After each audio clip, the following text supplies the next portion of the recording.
पूरे शहर को दहला देने वाली सनसनीखेज गोलीकांड का मास्टरमाइंड प्रशांत मेश्राम आखिरकार पुलिस के हाथे चढ़ ही गया। बता दें कि 14 महीने से फरार यह खूंखार अपराधी आखिरकार उस घर में छिपा मिला जहां से उसने वारदात को अंजाम देने की साजिश रची थी। Gondia local crime branch police की विशेष टीम ने गुप्त सूचना के आधार पर सोमवार 3 मार्च की शाम भीमनगर इलाके में दबिश दी और इस अपराधी को ले दबोचा। 11 जनवरी 2024 को दिन दहाड़े पूर्व नगर सेवक और जयश्री महाकाल सेवा संस्था के अध्यक्ष लोकेश यादव को बेहद नजदीक से गोली मारने की वारदात ने पूरे शहर में सनसनी फैला दी थी। शूटरों ने फुल प्रूफ प्लानिंग के तहत 5 फीट की दूरी से फायरिंग की थी, जिसमें एक गोली उनके शरीर में जा धंसी। नागपुर के विशेष डॉक्टरों की टीम ने जटिल ऑपरेशन कर किसी तरह उनकी जान बचाई। इस हमले में शामिल 2 शूटरों को पहले ही गिरफ्तार किया जा चुका है, जिसके पास से माउजर पिस्टल, 3 जिंदा कारतूस, 2 बाइक और 4 मोबाइल जब्त करे जा चुके हैं। इसके अलावा पुलिस अब तक 10 अपराधियों को गिरफ्तार कर चुकी है, लेकिन इस पूरे कांड का मास्टरमाइंड प्रशांत मेश्राम वारदात के बाद से ही फरार चल रहा था। अब उसकी गिरफ्तारी कई सफेद पोश चेहरे को बेनकाब कर सकती है। पुलिस की जांच में बड़ा खुलासा हुआ है कि इस कातिलाना हमले के लिए 40 लाख रुपए की सुपारी दी गई थी। शूटरों से पूछताछ में सामने आया है कि प्रशांत मेश्राम ने न केवल इस हमले की योजना बनाई, बल्कि 1 हफ्ते तक रेकी कार्रवाई और पूरी प्लानिंग को खुद लीड किया। अब सबसे बड़ा सवाल यह उठता है कि 40 लाख रुपए की यह रकम प्रशांत ने खुद दी है या किसी सफेदपोश नेता या व्यापारी ने उसे फंड किया है। शूटरों ने पुलिस को बताया कि हमले से पहले उन्होंने निशाना साधने की प्रैक्टिस भी की थी। वे गोंदिया के नागपुर मुरी के लाल पहाड़ी इलाके में गए थे, जहां उन्होंने माउजर पिस्टल से गोली चलाने का अभ्यास किया। इसके बाद लगातार 6 दिन तक कल्लू यादव की हर गतिविधि पर नजर रखी गई और 11 जनवरी को सीधी कॉलोनी में हमले को अंजाम दिया गया। अब बड़ा सवाल ये उठ रहा है कि प्रशांत मेश्राम के पास ये माउजर पिस्टल कहां से आई? ये हथियार उसे किसने दिया?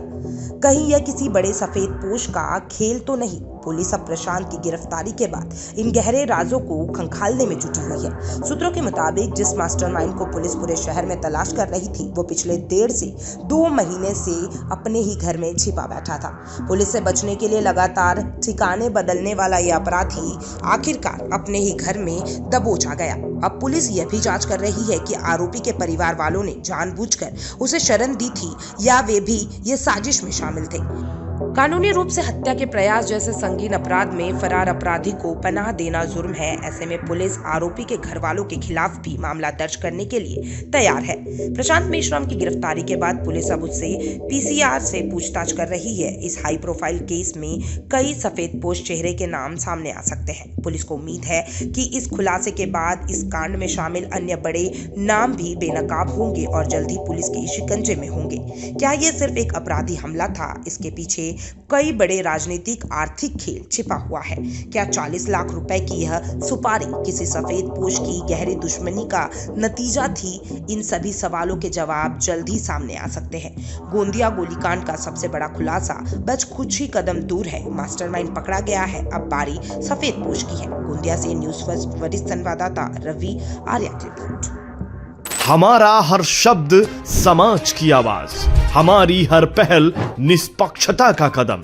आपकी हर समस्या में आपसे पहले दिखेंगे हम हैं न्यूज फर्स्ट। ईश्वर का सच, हमारा साहस और आपका विश्वास। सच, साहस और विश्वास। अगर आप ये वीडियो YouTube पर देख रहे हैं तो हमारे चैनल को सब्सक्राइब कर बेल आइकन दबाएं।